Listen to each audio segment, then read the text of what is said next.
Hello everyone, a very good evening to all of you. मैं अजय गुप्ता आज फिर से आपके सबके सामने आ गया हूँ एक नई वीडियो लेके। हमारी इन्वेस्टमेंट की सीरीज़ चल रही है। अब इन्वेस्टमेंट की सीरीज़ में हम अभी डिस्कस कर रहे हैं शेयर्स के बारे में।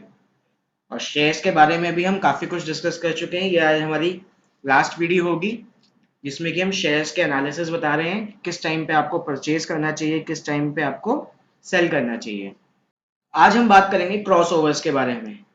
क्रॉस ओवर कैसे निकालते हैं और उनका यूज़ किस तरह से होता है। पिछली वीडियो में भी हमने एमएसीडी की बात की थी। अगर आप लोगों ने पिछली वीडियो नहीं देखी है तो मैं उसका लिंक आई बटन पे दे दूंगा। पिछली वीडियो में हमने बात की थी एमएसीडी के बारे में। एमएसीडी में क्या होता था, उसमें क्या होता था, हम 2 से 3 लाइंस पे, उसमें क्या होता था, हम पिछले एवरेजेस पे काम करते थे। पिछले दिनों के हमने एवरेज निकाले और उससे हमने लाइंस ड्रॉ करी। उसी तरह से उसमें एक फ्रीक्वेंसी थी जो कि फिक्स्ड होती थी। यहाँ पे हम ऐसी कोई फ्रीक्वेंसी फिक्स्ड के साथ काम नहीं करेंगे। यहाँ पे हम एक अपने पॉइंट ऑफ व्यू जो हमें बेस्ट लगता है, हम उससे सोचेंगे कि हमें उतना मूविंग एवरेज लेना चाहिए और उस पर डिस्कस करना चाहिए। देखिए सामने एक पिक्चर लगी हुई है, इसमें क्या है, एक तो 200 दिन का मूविंग एवरेज है और ये देखिए ये है हमारा 200 दिन का मूविंग एवरेज, ये वाली लाइन जो ब्लैक कलर में है। और ये है हमारा 50 डेज का मूविंग एवरेज जो कि ब्लू कलर में है। अब जब भी कम टाइम का एवरेज क्रॉस कर जाएगा ज्यादा टाइम वाले एवरेज को, तो वो हमारे लिए क्या बन जाएगा, क्रॉस। और वो भी कौन सा क्रॉस, गोल्डन क्रॉस या बुलिश क्रॉस। बुलिश आपको ध्यान है ना, बुलिश मतलब इंक्रीजिंग ट्रेंड में। जब भी कम टाइम का एवरेज ज्यादा टाइम वाले एवरेज को क्रॉस करके ऊपर जाएगा तो ये बनेगा बुलिश क्रॉस ओवर। इसको मैं अच्छे से आपको नेक्स्ट स्लाइड में ले जाके समझाता हूं। देखिए यहाँ पे मैंने एक आपके लिए सिचुएशन बनाई है जिसमें कि एक है 5 डेज का मूविंग एवरेज जो कि ब्लू लाइन से शो हो रहा है, एक है हमारा 15 डेज का मूविंग एवरेज जो कि हमारा येलो लाइन से शो हो रहा है। यहाँ पे दो क्रॉस ओवर्स बन रहे हैं, एक ये क्रॉस ओवर बन रहा है, एक ये क्रॉस ओवर बन रहा है। जब भी कम टाइम की मूविंग एवरेज की लाइन ज्यादा टाइम के मूविंग एवरेज को क्रॉस करके ऊपर जाएगी तो वो हमारे लिए क्या बनाएगा, बाय का सिग्नल। बाय का सिग्नल क्यों, क्योंकि अब आगे आने वाले टाइम में मार्केट बढ़ने वाली है। इस पोजीशन के बाद जैसे ही कम टाइम के एवरेज ने ज्यादा टाइम के एवरेज को क्रॉस किया तो यानी कि पिछले 5 दिन का जो एवरेज प्राइस है वो हमारे पिछले 15 दिन के एवरेज प्राइस से ज्यादा है। तो यानी कि पिछले से आज की डेट में जो कंपैरिजन हो रहा है वो ज्यादा है, बढ़ रहा है, इंक्रीजिंग ट्रेंड में है। तो हम यही आगे उम्मीद करेंगे कि वो आगे भी बढ़ेगा। और अगला पोजीशन देखिए, यहाँ पे क्या है, 5 दिन के मूविंग एवरेज ने 15 दिन के मूविंग एवरेज को क्रॉस करा ऊपर से नीचे की तरफ। इसमें क्या हुआ, क्रॉस ओवर बन के आया कम टाइम के एवरेज से और उसने क्रॉस किया ज्यादा टाइम वाले एवरेज को और नीचे चला गया। तो ये हमें क्या शो कर रहा है, सेल। देखिए यहां पे अच्छे से समझ में आ रहा है आपको, ये वाला पॉइंट हमें क्या शो कर रहा है, सेल। क्यों क्यों शो कर रहा है, देखिए आपके पिछले 5 दिन का एवरेज प्राइस पिछले 15 दिन के एवरेज के प्राइस से कम है। तो यानी कि पहले आपका प्राइस ज्यादा था पिछले 15 दिन के एवरेज में, पिछले 15 दिनों में, और आज के 5 दिनों में आपका प्राइस गिरा है, कम है। तो ये कहीं ना कहीं हमें संकेत दे रहा है कि आगे आने वाले टाइम में हमारा प्राइस और गिरेगा। ये चीज आप लोग समझे। इस तरह से हम टाइम निकाल सकते हैं कि कब ये शेयर गिरने वाला है और कब ये शेयर उठने वाला है, और इससे हम अपने डिसीजंस ले सकते हैं। लेकिन ये 5 दिन और 15 दिन कहीं लिखे नहीं हुए हैं, ये आप कुछ भी डिसाइड कर सकते हैं अपने अकॉर्डिंग। क्यों, क्योंकि इसमें अपनी रीजनिंग काम करती है। कोई दवाई मुझे सूट करेगी लेकिन कोई दवाई आपको सूट नहीं, लेकिन वही दवाई हो सकता है आपको सूट ना करे। आपको भागना अच्छा लगता है, मुझे पैदल चलना अच्छा लगता है, लेकिन हो सकता है आपको ना अच्छा लगे। कोई काम मुझे पसंद है, ये जरूरी थोड़ी ना वो आपको भी पसंद हो।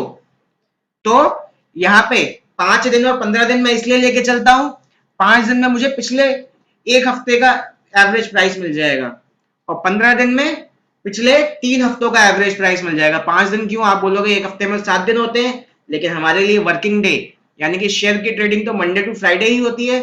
सैटरडे संडे स्टॉक एक्सचेंज बंद रहता है, तो हम तो 5 दिन को एक हफ्ता मान के चलेंगे इसमें। तो मेरे लिए बहुत अच्छी सिचुएशन बनती है, क्यों कि मैं पिछले 5 दिन के एवरेज को कंपेयर करता हूं पिछले 15 दिन के एवरेज से।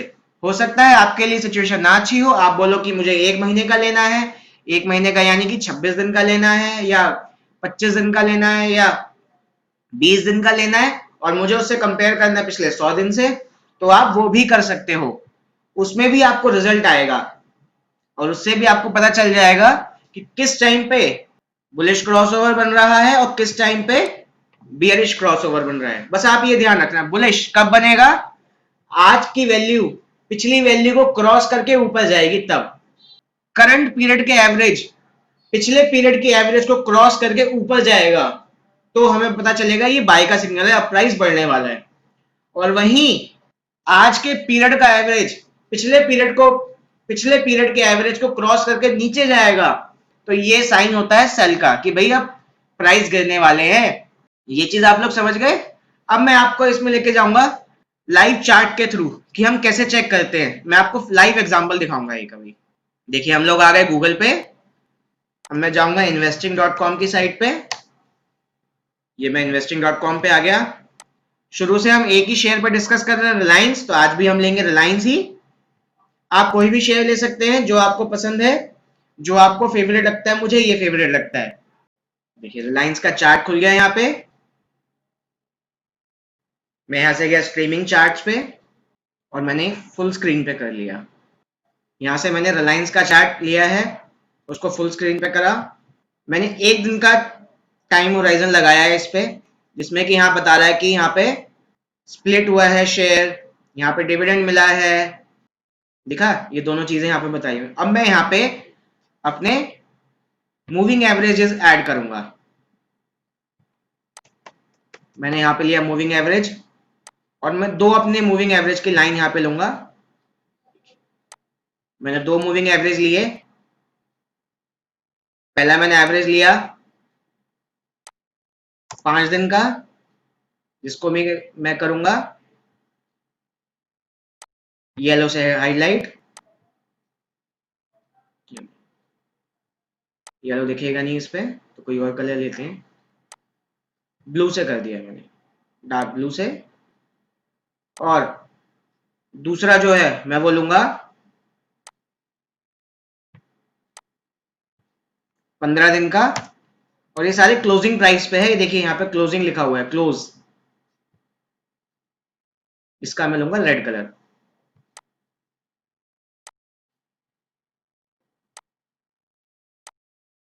अब यहाँ देखिए कैंडल्स के उससे बताता हूँ मैं। यहाँ पे देखिए क्रॉस ओवर हुआ है इस पोजीशन पे, इस पोजीशन पे क्रॉस ओवर हुआ है और उसकी वजह से प्राइस बढ़ने लगा है। देखिए यहाँ पे बढ़ रहा है, बढ़ रहा है। इस क्रॉस ओवर से यहाँ पे प्राइस बढ़ रहा है। तो यहाँ क्या हुआ, नीली वाली लाइन ने कट करके रेड वाली लाइन को ऊपर गया है। ब्लू लाइन कौन सी थी हमारी, 5 दिन का मूविंग एवरेज, और रेड लाइन कौन सी है हमारी, 15 दिन का मूविंग एवरेज। तो कम वाली लाइन ने ज्यादा वाली लाइन को काट के ऊपर गया है, तो ये क्या आ रहा है, प्राइस का सिग्नल है। तो यहाँ पे हमें बाय करना चाहिए और वेट करना चाहिए प्राइस बढ़ने का। धीरे धीरे धीरे धीरे धीरे यहाँ तक प्राइस बढ़ा। अब देखिए यहाँ पे, अब यहाँ पे देखिए लाइन से आपको और अच्छे से समझ में आएगा। इस पोजीशन पे देखिए, यहाँ पे देखिए ग्रीन है हमारी 5 दिन का ईएमए, 5 दिन का एमए यानी कि मूविंग एवरेज। मूविंग एवरेज नीचे गिर के गया है रेड लाइन से कुछ थोड़े टाइम के लिए, वापस उसने पिकअप बना लिया आगे के लिए, इसलिए वो ऊपर फिर से चढ़ गया। लेकिन जितनी देर वो यहाँ पे रहा उसका प्राइस गिरा है। ये चीज आप लोग समझ रहे हैं। चाहे आप यहां देख लीजिए, ग्रीन वाली लाइन ने, इस वाले पोजीशन को देखिए आप, ग्रीन वाली लाइन रेड वाली लाइन को काट के नीचे जा रही है, यानी कि हमारे करंट मूविंग एवरेज, करंट का एवरेज पिछले ज्यादा के एवरेज को काट रहा है, वो नीचे जा रहा है ना कि ऊपर जा रहा है। नीचे जा रहा है तो यानी कि ये प्राइस गिरने वाले हैं। देखिए कितना इजी तरीका है, विद इन 5 to 10 मिनट्स आप अपने शेयर्स को इस तरह से देख सकते हैं कि क्या वो मेरा शेयर गिरेगा आगे जाके या उठेगा। तो जब भी इस तरह की पोजीशन होगी, ए पोजीशन, तो हम उसको कहेंगे बुलिश क्रॉसओवर, और जब भी इस तरह की पोजीशन होगी तो हम उसको कहेंगे बियरिश क्रॉसओवर। ये आपसे मैंने डिस्कस किया था ना पुरानी वीडियोस में। बुलिश मतलब पॉजिटिविटी, हाई की तरफ जाएगा, और बियरिश मतलब नेगेटिविटी, लो की तरफ जाएगा।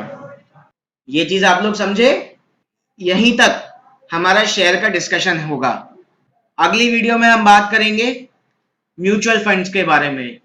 मैं आप सबसे रिक्वेस्ट करता हूं, अब जो आने वाली मेरी वीडियोस हैं बहुत इंटरेस्टिंग होने वाली हैं, आपके लिए बेस्ट सूटेड है। क्यों? क्योंकि शेयर्स में जितना रिस्क है उतना म्यूचुअल फंड में नहीं होता। मेरा पर्सनली फेवरेट टॉपिक है म्यूचुअल फंड।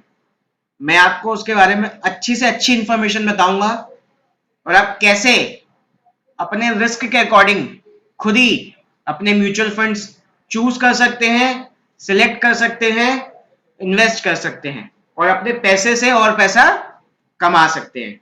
तो मैं उम्मीद करता हूं कि जितना मैंने आज आपसे डिस्कस करा है, बहुत छोटा टॉपिक था हमारा, जो कि हम बहुत सी चीजें कल डिस्कस कर चुके थे इसके बारे में। बस एक बुलिश क्रॉसओवर और बियरिश क्रॉसओवर मुझे बताना था, वो मैंने आज आप लोगों को बता दिया। अगली वीडियो में हम मिलेंगे म्यूचुअल फंड्स के साथ। तब तक के लिए आप मेरी पुरानी वीडियो सारी देखिए, अच्छे से देखिए, उनको समझिए कि उनमें मैंने क्या क्या टेक्निक्स बताई हैं, क्योंकि उन सब का यूज मैं म्यूचुअल फंड के सीरीज में, म्यूचुअल फंड की टेक्निक में, म्यूचुअल फंड को किस तरह से हमें परचेज या सेल करना है वो मैं बताने वाला हूं। तो हम जल्दी मिलेंगे अगली वीडियो में। तब तक के लिए thank you so much. Please be safe and be happy. Thank you.